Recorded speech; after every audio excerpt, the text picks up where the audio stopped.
Kalau saya, Twitter saya followernya 2 juta, terus dirampas. Lebih parah lagi itu. Saya pernah menghilang, Rocky. Ya, dan nggak tahu.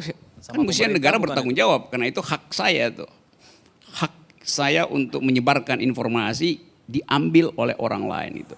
Bukan pemerintah kan? Saya duga pemerintah dan saya tuduh pemerintah tuh. Ya karena saya mesti menuduh. Anda boleh bilang bukan, ya, tapi saya tuduh pemerintah. Oke, terus. Yes, oke, saya balik pada tema ini. Ada satu kekacauan sebetulnya. Karena bahasa Indonesia itu menggabungkan dua pengertian Inggris, liberty dan freedom itu. Itu soalnya tuh, sehingga yang diterangkan tadi baik oleh Fajrul, Kapita juga ngaco itu. Saya pelan-pelan ya. Ini kebebasan yang tidak bebas gitu. Rocky bicarain kebebasan sudah selesai bicara. Jangan Betul. ngaco. Jangan yang ngomong yang ngaco nih. Ya, karena Rocky aja belum ngomong udah ngaco. Gimana nih? Ya karena itu nanti Ngomong evaluasi dulu lah, di mana ngaconya itu. Ya. Jangan sampai ngaco terus. Oke, kalau gitu saya mulai dengan soal Kapita nih. Dia mulai dengan Nama aja udah ngaco. Kapitra. Iya, Rocky Kapitra. Udah, gini. Oke. Anda nanti saya kasih untuk menjawab. Dia dulu. Oke ya. Kalau nggak habis-habis.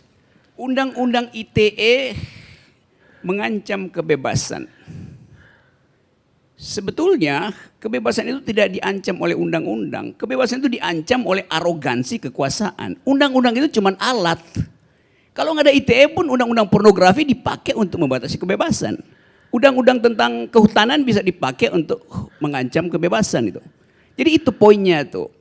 Kalau pemerintahnya berakal, tidak dungu, bahkan dia tidak akan pakai undang-undang apapun. Karena dia mengerti ada beda antara kebebasan dan liberty. Nah itu yang saya mau terangkan sekarang tuh. Sebelum saya masuk ke situ, keterangan dulu buat saudara Kapitra. Kebebasan dan kewajiban itu tidak korelatif pada diri orang. Nah predikat itu yang Anda nggak mengerti itu. Kalau saya punya kebebasan, saya tidak punya kewajiban untuk membatalkan kebebasan itu. Akibatnya resultantenya nol. Saya punya kebebasan, tapi saya wajib untuk tidak mengucapkan kebebasan itu. Nggak ada gunanya pengertian kebebasan itu. Nanggap nggak poin itu? Lanjutkan, nanti saya balas. Oke, artinya. Saya jawab. Kenapa begitu? Karena kebebasan artinya fakultas di dalam diri saya untuk memutuskan itu. Itu dalilnya tuh. Jadi kalau saya memilih untuk memutuskan menghina orang dan memilih memutuskan memuji orang, dua-duanya adalah keputusan saya. Itu artinya saya bebas memutuskan. Kalau dibilang Anda tidak boleh menghina orang, maka saya hanya diwajibkan untuk memuji orang. Artinya saya nggak punya kebebasan. That's the philosophy itu. Jadi kalau Anda nggak paham soal begituan, ngoceh panjang lebar pun akhirnya Anda terjebak pada putaran-putaran retorika aja tuh. Nah kalau saya punya kebebasan, itu namanya saya manusia. Beda dengan benda gitu. Jadi speaker. Saudara Fajrul Rahman dia nggak punya kebebasan. Karena dia mengikatkan diri pada istana. Maka dia cuma boleh menjadi juru bicara. Dia nggak boleh, di luar yang dia pikirkan nggak boleh. Kecuali dia berhenti itu. Itu akibatnya. Kalau kebebasan itu mencari suaka pada kekuasaan. Maka dia akan didikte oleh kekuasaan itu. Itu fundamental pengertiannya itu. Demikian juga kalau Anda anggota partai politik, Anda punya pikiran lain, kalau fraksinya bilang stop, ya stop itu. Nah kebebasan macam itu bukan itu yang dibicarakan di dalam forum hak asasi manusia. Jadi jangan diputar-putar dulu. Oke, saya masih lanjutin ya. Oke. Sekarang, kalau saya punya kebebasan, saya bisa memilih dengan tanggung jawab saya sendiri itu. Jadi jangan disuruh tuh. Nanti orang bilang kalau Anda punya kebebasan Anda mesti netral. Loh Anda suruh saya netral artinya Anda minta saya tidak bebas. Itu soalnya. Jadi cobalah ini forum semacam ini sekaligus saya kasih kuliah gitu deh. Sekarang kalau saya bikin tindakan untuk menghasilkan kebebasan saya. Sekarang ya act untuk menghasilkan kebebasan saya. Yang boleh menghalangi saya itu bukan orang tapi negara tuh. Di situ masuk konsep liberty. Jadi kebebasan itu adalah kondisi internal saya sebagai manusia, as such gitu, ansih gitu. Liberty itu adalah kesepakatan di dalam komunitas. Kalau saya berhubungan dengan orang, bekerja di situ liberty. Yang diaktifkan oleh hukum-hukum negara. Karena tindakan saya bisa merugikan orang lain. Karena itu negara mesti batasi saya.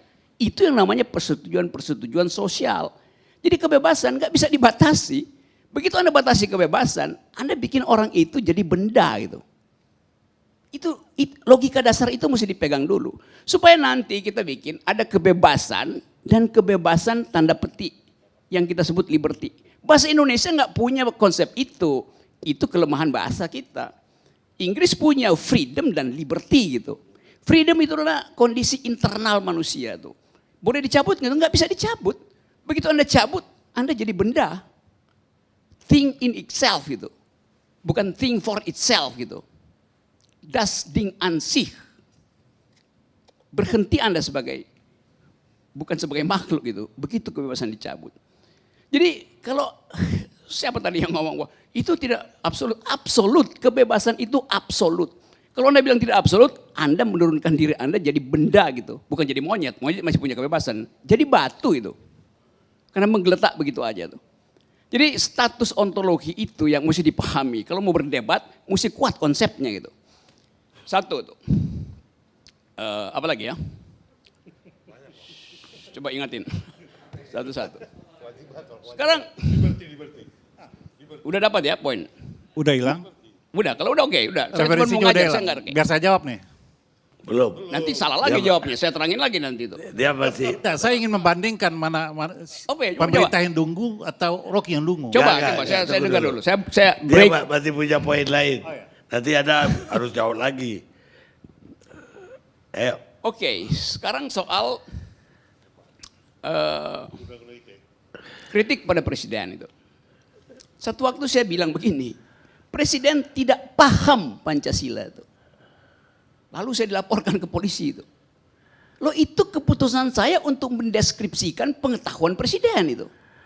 Kalau saya bilang presiden paham Pancasila, saya pasti dipuji. Padahal dua-duanya adalah deskripsi, bukan evaluasi.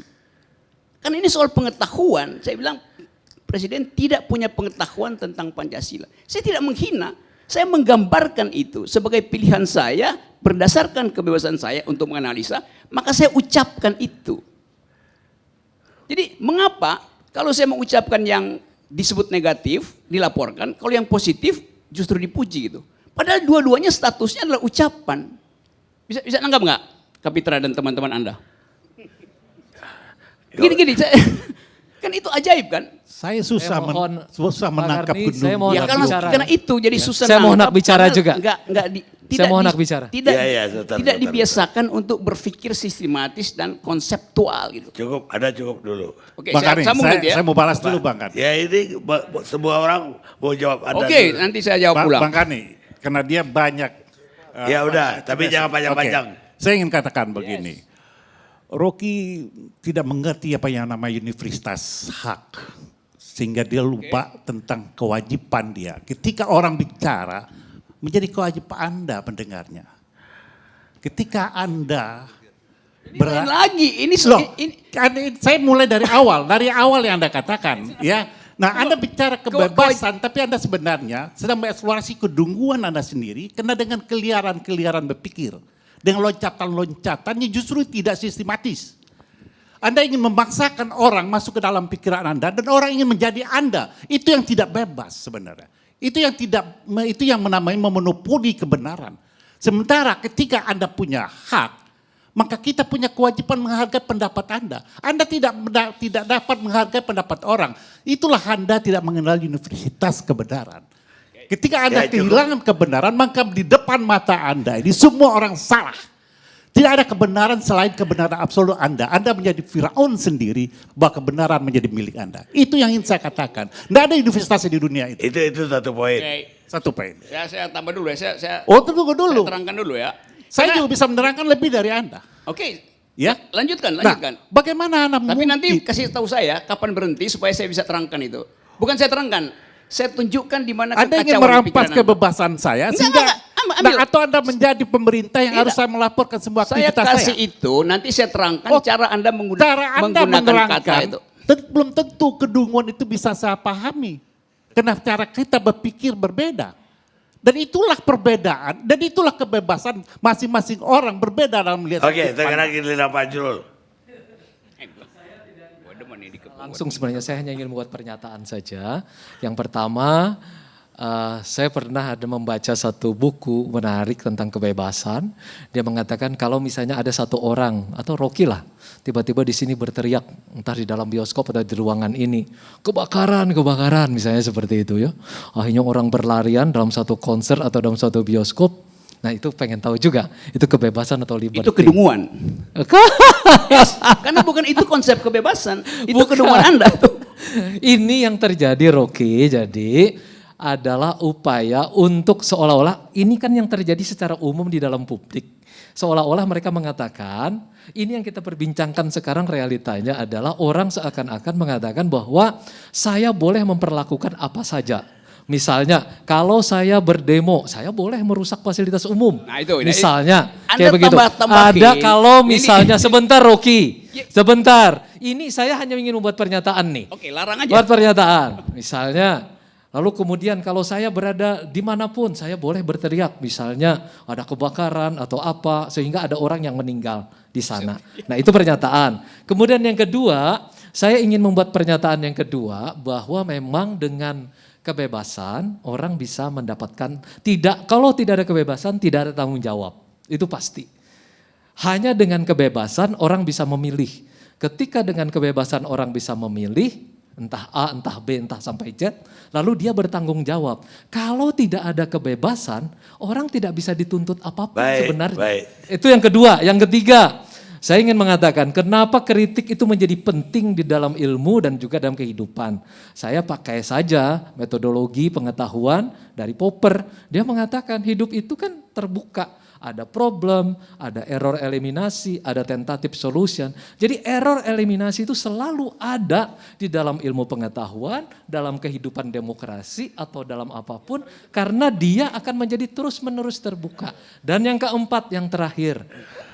Presiden Joko Widodo itu siapapun presidennya, termasuk dari Presiden Soekarno, kemudian Gus Dur, Megawati, Habibie, terus kemudian SBY dan Pak Joko Widodo, itu ketika diangkat, dilantik tentu harus bersumpah. Saya baca aja sumpahnya, pasal 9.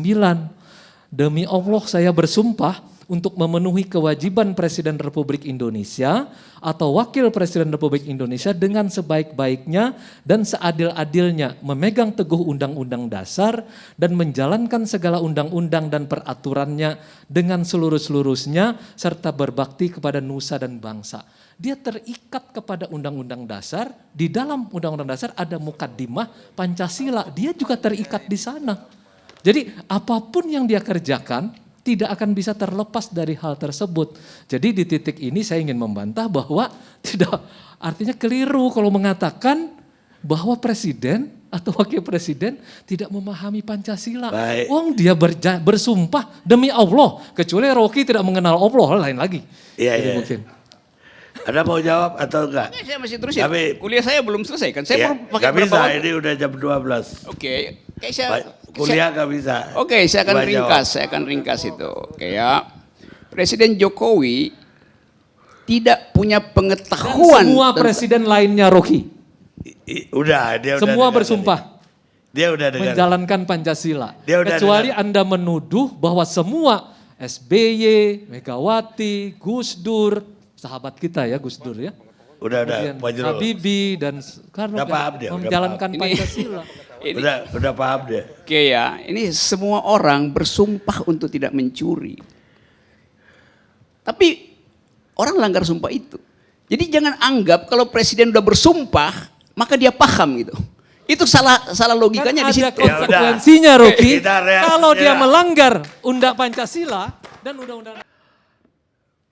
Pemirsa, kita udah sampai di ujung acara dan tanggal yang berbeda.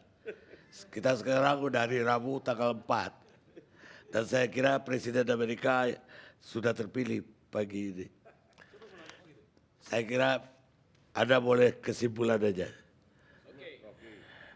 Oke, ini bagian terakhir aja bahwa kita perlu selalu untuk mempersiapkan diri secara intelektual agar supaya bangsa ini tidak dihuni oleh buzzer, influencer yang nggak ada konsepnya. Negeri ini didirikan dengan konsep itu oleh para pemikir terbaik bangsa ini. Jadi saya hanya ingin pesankan itu. Nah, soal kebebasan tadi, poin saya sebetulnya adalah jangan anggap bahwa Presiden Jokowi sedang membangun kebebasan. Karena seringkali kalian itu membandingkan Jokowi dengan Soeharto itu. Ya jelas saja Jokowi lebih bebas suasananya daripada Harto. Itu kan bukan perbandingan yang tepat. Bandingkan dengan Habibie, bandingkan dengan SBY. Kan itu perbandingan. Masa Jokowi dibandingkan dengan Gajah Mada? Ya nggak ada gunanya. Bandingkan dengan yang terdekat gitu. Sama seperti diterangkan oleh Fajrul tadi. Indeks demokrasi justru menurun di statistik BPS sampai 2019. Angka 2020 belum keluar itu tuh. Jadi sekali lagi saya balik pada inti soal tadi. Tunggu. Iya, udah, stop aja itu. Itu you baca aja kalau cuma soal teknis. Saya balik tadi pada problem undang-undang ITE ini ya. Undang-undang ini didesain untuk memantau dan mengintip transaksi keuangan. Saya minta bukan waktu transaksi untuk menjawab. pikiran, bukan kegiatan orang di kamar. Saya Jadi, minta waktu yang untuk menjawab. terjadi hari ini, Ya. nah SBY membuat undang-undang ini untuk menghasilkan transaksi yang masuk akal. Jadi menghalangi yang tidak masuk akal.